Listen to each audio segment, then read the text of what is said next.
네, 여러분 잘 쉬고 오셨나요? 이번 시간에는 제가 얼굴을 보여드리지 않고 목소리로 여러분들을 만나보려고 합니다. 자, 일상의 말과 대사의 차이점이 있다면 무엇일까요? 여러분들 제가 미리 제공해드린 활동지를 점검하면서 함께 보시면 더 좋을 것 같아요. 여기 사진을 한번 봐주세요. 두 장면 속 사람들은 어떤 말을 사용할까요? 왼쪽은 우리가 흔히 만날 수 있는 일상적인 지하철 안의 풍경이고요. 오른쪽은 굉장히 유명한 뮤지컬이죠. 지하철 1호선 뮤지컬의 한 장면입니다. 자, 일상의 말과 대본 속의 말은 어떤 게 다를까요? 이걸 여러분들 출석 퀴즈로 내도록 할게요. 2교시 출석 퀴즈. 여러분들이 생각하는 일상적인 말과 대본 속의 말이 다른 점 한번 적어보세요.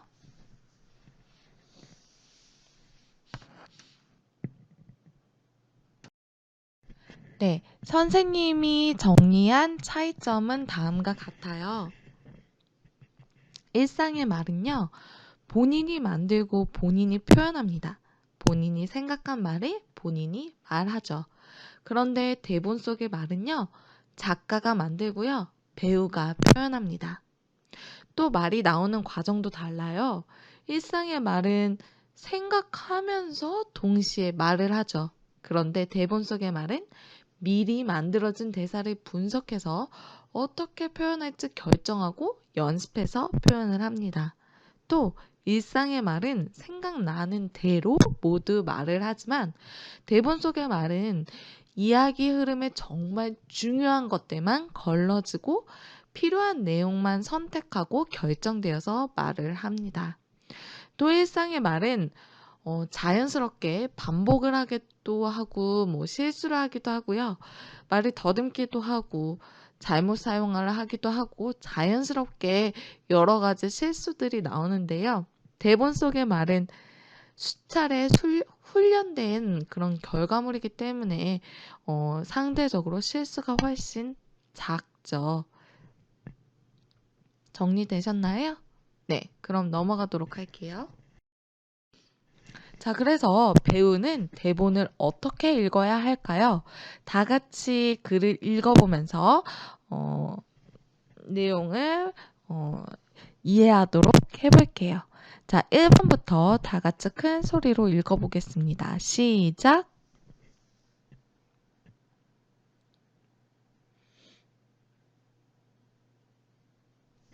2번 시작!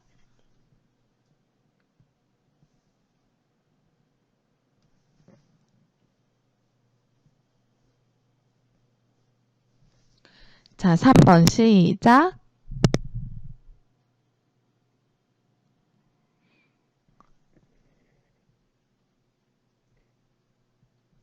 4번 시작! 한 인물에 특별히 동화되지 않도록 읽는다.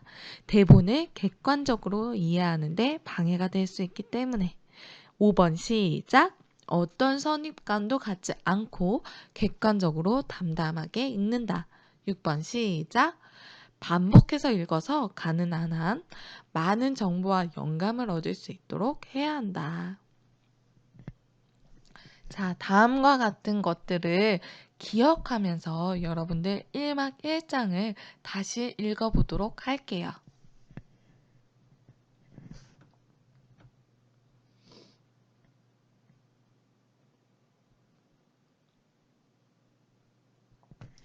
네, 계속해서 수업 끝난 다음에 읽어보도록 하시고요. 일단 넘어갈게요. 그래서 기본 의미 분석이라는 게 무엇일까에 대해서 배워보도록 하겠습니다.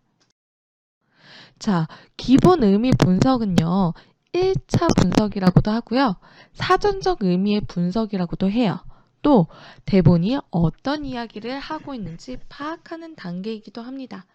그래서 첫 인상에 대해서 써보는 것들 또는 핵심적인 단어를 파악하는 것들, 이런 것들을 모두 기본 의미 분석이라고 말합니다. 자, 그래서 방법은 세 가지가 있어요. 물론 이 외에도 여러 가지 방법이 있겠지만 선생님하고는 이 세 가지로 나누어서 활동을 해보도록 할 거예요. 자, 첫인상 먼저 봐보도록 할게요. 자, 첫인상. 대본은 처음 읽을 때 떠오르는 그림을 얘기합니다. 그래서 다양한 형태로 상상해서 적어보는 거예요.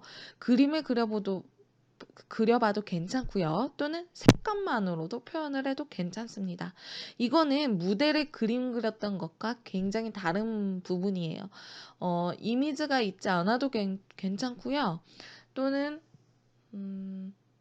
시로 적어봐도 괜찮아요. 예를 들어서 내가 이 그림을 읽었는데 어떤 단어가 생각이 난다 또는 어떤 시가 생각이 난다 라고 했을 때 꼭 그림이 아니더라도 다양한 형태로 표현해 볼 수 있습니다. 그래서 다음과 같이 색으로만 표현을 한다든지 또는 오른쪽 그림과 같이 표현을 해보도록 한다든지 다양하게 표현해 보도록 하세요. 활동지 해보도록 합니다.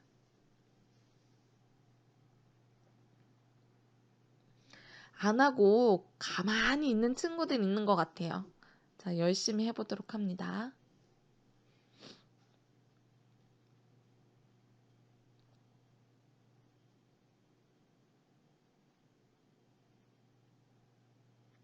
자, 수업이 끝난 다음에 오늘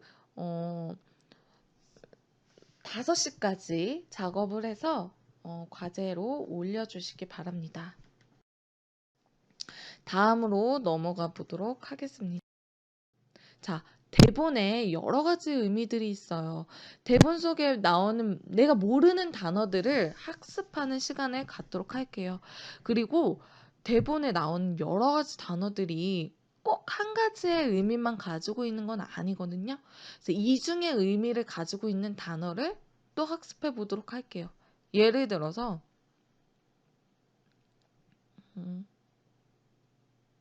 엄마, 자? 라고 할 수 있죠. 근데 이 자가 진짜 자는지 물어볼 수도 있지만요. 엄마, 나 하고 싶은 말 있는데 라는 뜻을 가지고 있을 수도 있죠. 그러니까 말은 한 가지라는데 그 안에 내포되어 있는 뜻이 두 가지일 때도 있다는 거죠. 그런 단어들을 우리가 찾아내는 겁니다. 한 줄의 대사라도 그 의미를 모르고서는 정확한 대사를 말하는 것은 불가능하겠죠. 그래서 여러분들이 활동지에다가 1막 1장을 읽고 여러분들이 모르는 또는 헷갈리는 낱말이나 대사의 의미를 정리해 보도록 합니다. 네, 활동지에 지금 한번 해보세요.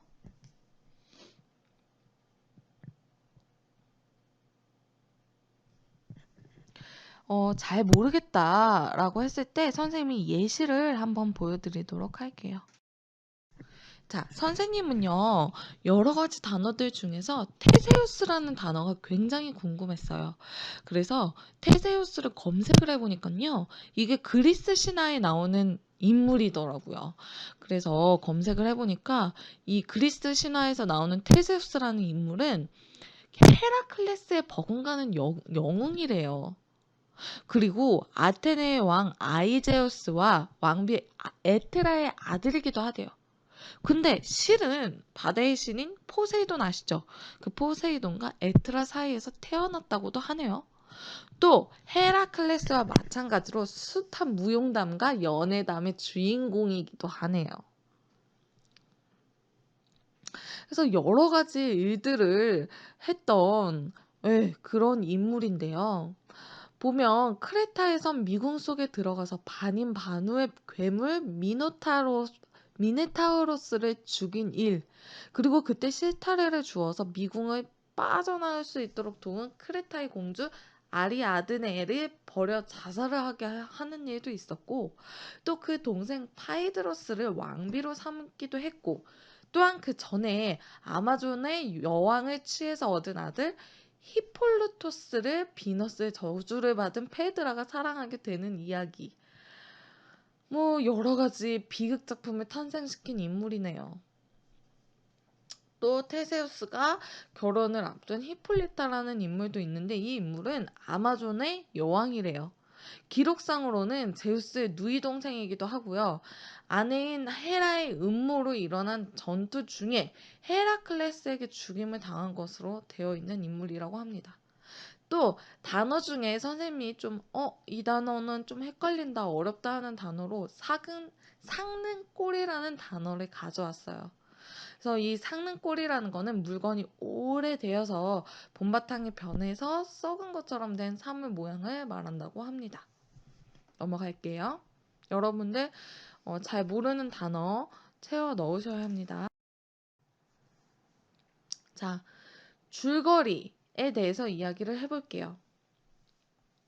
등장인물들이 상호 간의 관계 속에서 만들어가는 사건들을 정리한 거를 줄거리라고 하는데요. 작은 사건이라도 모두 정리하는 것이 중요하고 또 정리된 이야기는 함께 공연할 사람들과 공유하는 과정이 당연히 필요하겠죠. 그래서 여러분들 공연하면서 이 작업을 친구들하고 같이 했을 거라고 선생님이 생각합니다. 자, 그러면 한여름밤의 꿈 1막 1장을 읽고 줄거리를 한 문장으로 정리해보는 작업을 해볼게요. 6화 원칙 다 배우셨죠? 누가, 언제, 어디에서, 무엇을, 어떻게, 왜 이렇게 6단계로 나누어서 정리해 보도록 하겠습니다. 자, 여러분들 한번 써보도록 할게요.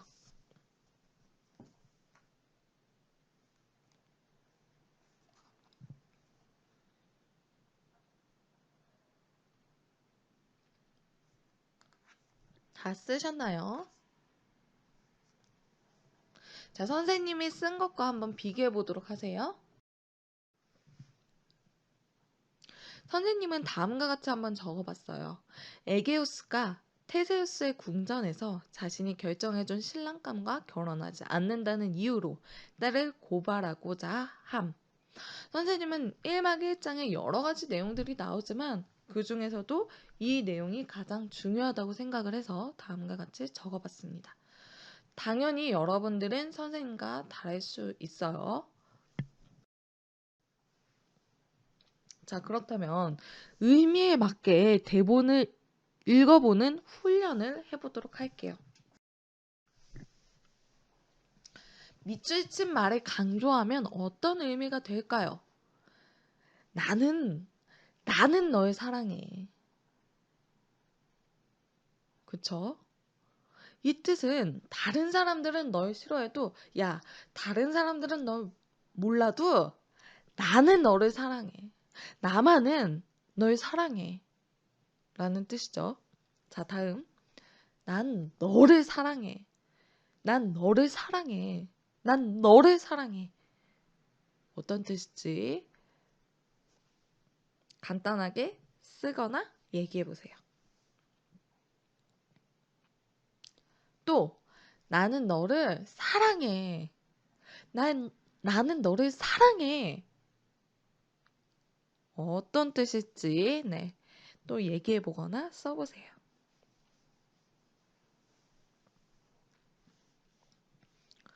그쵸? 나는 너를 사랑해. 나는 다른 어떤 사람이 아니고 너를 사랑한다니까? 야, 나는 미자가 아니고 널 사랑한다니까. 야, 나는 주연이가 아니고 너를 사랑한다고. 저는 주연이 사랑합니다. 네. 어쨌든 이런 식으로 쓰일 수 있겠죠. 또 나는 너를 사랑해. 너에 대한 마음이 다른 게 아니라 사랑하는 거라니까? 야, 나는 너를 싫어하는 게 아니고 사랑해. 난 널 사랑해. 라고 얘기할 수 있겠죠. 이번엔 띄어읽기예요. 호랑이가 죽을 먹는다. 간단하게 얘기해 보세요. 어떤 뜻일지. 어떤 뜻이죠? 또 다음. 호랑이 가죽을 먹는다.